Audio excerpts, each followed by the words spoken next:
Hello నేను Madhumita Sivabalaji. Welcome to Siva Madhu kitchen. ఇవాళ నేను ఒక డెడ్ ఈజీ రెసిపీ చెప్పబోతున్నాను, పాలకూరది. అండ్ నాకు ఒక కమెంట్లో ఒకళ్ళు చెప్పారు వాళ్ళు పాలకూర అసలు తినరు, సో ఏదైనా ఈజీ రెసిపీ కొంచెం ఇంట్రెస్టింగ్గా ఉండే రెసిపీ ఒకటి చెప్పమన్నారు. ఇవాళ ఈ పాలకూర కూర చూపించబోతున్నాను. సో ఈ కూర స్పెషాలిటీ ఏంటంటే, మనకి కాన్పు తర్వాత డెలివరీ తర్వాత పథ్యం ఉంటాం కదా, అన్ని కూరలు తిననివ్వరు.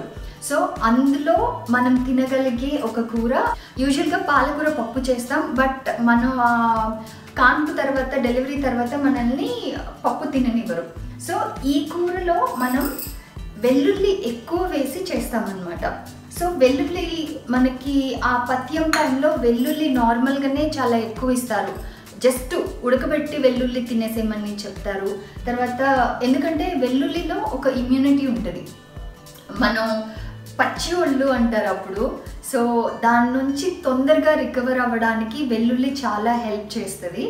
అండ్ నాకు న్యూట్రిషనల్ ఫ్యాక్ట్స్ అండ్ అది నిజమా కాదా అనేది నాకు తెలియదు, కానీ మా అమ్మమ్మల టైం నుంచి చెప్తుంది ఏంటంటే, వెల్లుల్లి వల్ల పాల ఉత్పత్తి, తల్లికి పాల ఉత్పత్తి అనేది చాలా మెరుగుగా ఉంటుంది. అంటే వెల్లుల్లి చాలా హెల్ప్ చేస్తుంది మిల్క్ ప్రొడక్షన్లో అని కూడా నాకు చెప్పారు పెద్దవాళ్ళు. సో ఇంకొక రిక్వెస్ట్ ఏంటంటే, డెలివరీ తర్వాత మాత్రం నాకు అది కావాలి ఇది కావాలి అని కాకుండా ఒక 1 to 3 months పెద్దవాళ్ళు ఏం చెప్తారో అది కంపల్సరీ ఫాలో అవ్వండి. పథ్యం కానివ్వండి, నేను మేబీ ఇంకొక రోజు వాట్ ఆల్ ఐ ఫాలోడ్ నా డెలివరీ తర్వాత అనేది నేను మళ్ళీ చెప్తాను. సో ఇప్పుడు ప్రస్తుతానికి కూరలోకి వెళ్ళిపోదాం. పాలకూర ఒక 2-3 సార్లు వాష్ చేసి క్లీన్ చేసి పెట్టుకున్న పాలకూర, ఇప్పుడు దీన్ని కట్ చేసుకుందాం.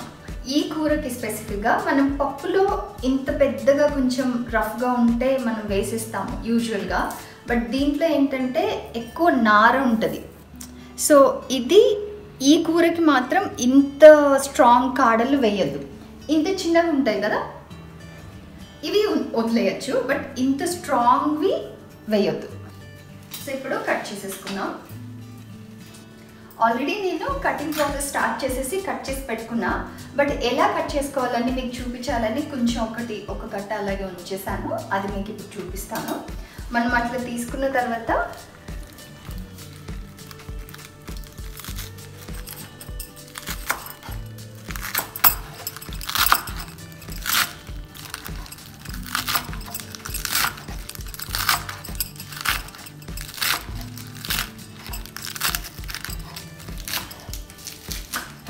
అయిపోయింది కటింగ్. సో ఇలా కట్ చేసేసుకోండి. ఇదేం స్పెసిఫిక్గా లేదు, అంటే మరీ ఆకులుగా వేయొద్దు, కట్ చేసుకుంటే టేస్ట్ బాగుంటుంది అన్నమాట. స్టవ్ ఆన్ చేస్తున్నా. ఇప్పుడు ఈ వెల్లుల్లి ఉన్నాయి కదా, ఇవి కొంచెం దంచేసుకుందాం మనం. గుర్తుందా మెదగనట్టు ఎప్పుడు చెప్తా కదా. సో చేపల పులుసులోకి ఎలా వేసుకున్నామో అలాగే. ఆయిల్ వేస్తున్నా, కొద్దిగా కొంచెమే పడుతుంది ఆయిల్, ఎక్కువ అక్కర్లేదు. అండ్ పాలకూర చాలా హెల్తీ అయిన ఒక ఆకు, అండ్ దానిలో న్యూట్రియంట్స్, మన కావాల్సిన విటమిన్స్ చాలా ఉంటాయి. దాన్ని రీటైన్ చేసేలాగా, అంటే దాన్ని మనం ఎక్కువ ఉడకబెట్టేసినా, ఎక్కువ ఓవర్ కుక్ చేసేసినా పాలకూర న్యూట్రియంట్స్ అన్నీ పోతాయి అన్నమాట. అలా పోకుండా ఇప్పుడు మనం చేసే ప్రాసెస్లో ఆ న్యూట్రియంట్స్ని కూడా మనం చాలా వరకు కాపాడుతాం.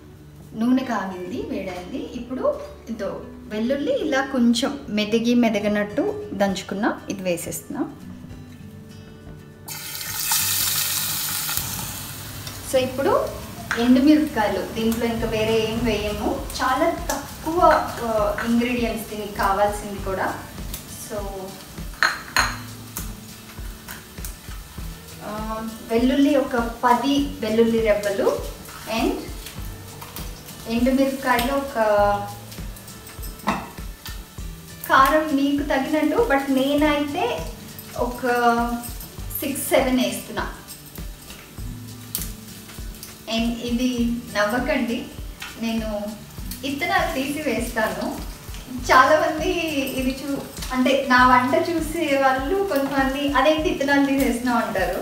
బట్ ఈ ఇత్తనాలు నేను వేరే దానికి వాడతాను, అంటే మనం ఏదైనా పొడులు చేసుకుంటాం కదా దానిలో వాడతాను. బట్ ఇలా కూరల్లో వాడను, ఎందుకంటే నాకు అది పంట కింద పడితే పెద్దగా నచ్చదు. వేగిపోయింది, ఇలా కొంచెం వేగితే చాలు. పాలకూర వేసిద్దాం ఇప్పుడు.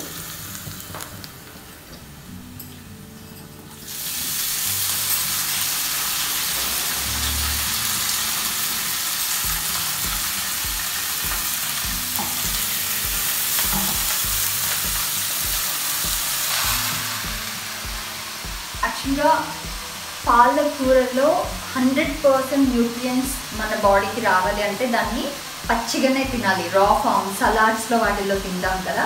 బట్ ఇప్పుడున్న పరిస్థితిలో మనం ఏ ఫుడ్ని పచ్చిగా తినలేదు కాబట్టి ఎంత తక్కువ వాటర్ యాడ్ చేసి ఎంత తక్కువ ఫ్లేమ్లో ఎంత తక్కువ సేపు ఉడికిస్తే అంత న్యూట్రియంట్స్ ఉంటాయి అన్నమాట.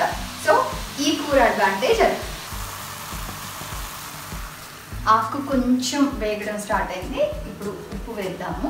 ఉప్పు చాలా తక్కువ పడుతుంది, మామూలు మనం మిగిలిన వేరే కూరల్లో లాగా వేసినట్టు వేసేద్దు. ఇంకా కారం వేయక్కర్లేదు, కొంచెం పసుపు మాత్రం వేద్దాం. కొద్దిగా పసుపు, సో పసుపు ఉప్పు అంతే. సో మనకి యాక్చువల్గా మన ఇండియన్ కుకింగ్లో మన వంటకాల్లో పసుపు వాడకం అనేది మన పెద్దలు మనకిచ్చిన ఒక వరం. సో మనం 95% మన ప్రతి వంటలోనూ పసుపు వాడతాం. పసుపు అనేది natural antibiotic and anti inflammatory. మనం పసుపు వాడకం ఉట్టి వంటల్లోనే కాదు, కాళ్ళకు పూసుకున్నా మొహానికి పూసుకున్నా చాలా మంచిది. మొహానికి పూసుకునేటప్పుడు మాత్రం పసుపు వంటలో వాడే పసుపు కాకుండా కస్తూరి పసుపు వాడండి. చూసారు కదా, ఆకు బాగా ఉడికి నీరు వదులుతుంది. సో మనం దానికి ఒక చిన్న ఇంత గ్లాస్ చాలు నీళ్ళు ఇందులో పోసేసుకొని మూత పెట్టి ఉడికించుకున్నాం. మీకు కుకింగ్ టైం ఎగ్జాక్ట్గా నేను చెప్పలేను, 5 to 6 minutes అవ్వచ్చు. అంటే కంప్లీట్గా ఇంకా నీళ్ళు ఉండకూడదు దాంట్లో వచ్చిన నీళ్ళు దాంట్లోనే కుక్ అయిపోయి మొత్తం నీళ్ళు అనేది ఉండకూడదు. అండ్ మీడియం ఫ్లేమ్లోనే ఉడికించుకోండి, హై ఫ్లేమ్లో ఉడికించుకోవద్దు. సో ఒక 5 minutes బ్రేక్ తర్వాత ఐమ్ బ్యాక్. మూత తీసిద్దాం. అండ్ మూత తీసేటప్పుడు ఆవిరి నుంచి వచ్చిన నీళ్ళని ఇట్లా లోపలే వేసుకోండి. అండ్ కూర కూడా బాగా ఉడికిపోయింది, అంతే అయిపోయింది. మొత్తం నీళ్ళు లేకుండా ఇంకా ఆఫ్ చేసేసుకున్నాం.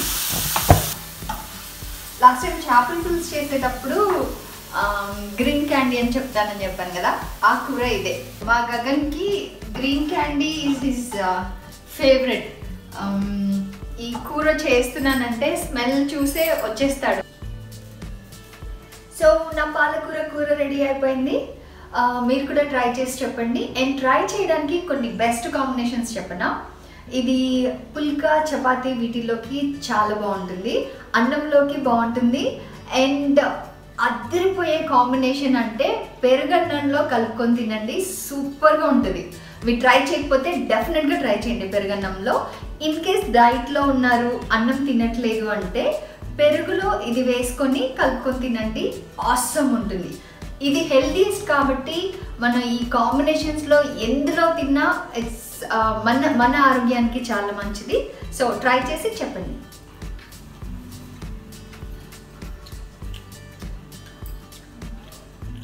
ఇదేం కూర? Green candy. ఓహో, గ్రీన్ క్యాండీ ఎంత ఫేవరెట్ నీకు? చాలా ఫేవరెటా? అంబే కుటి.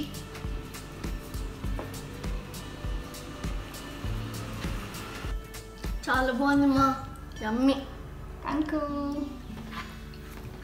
యమ్మీ క్యాండీ మాత్రం ఫాస్ట్గా తినేస్తారా మీరు?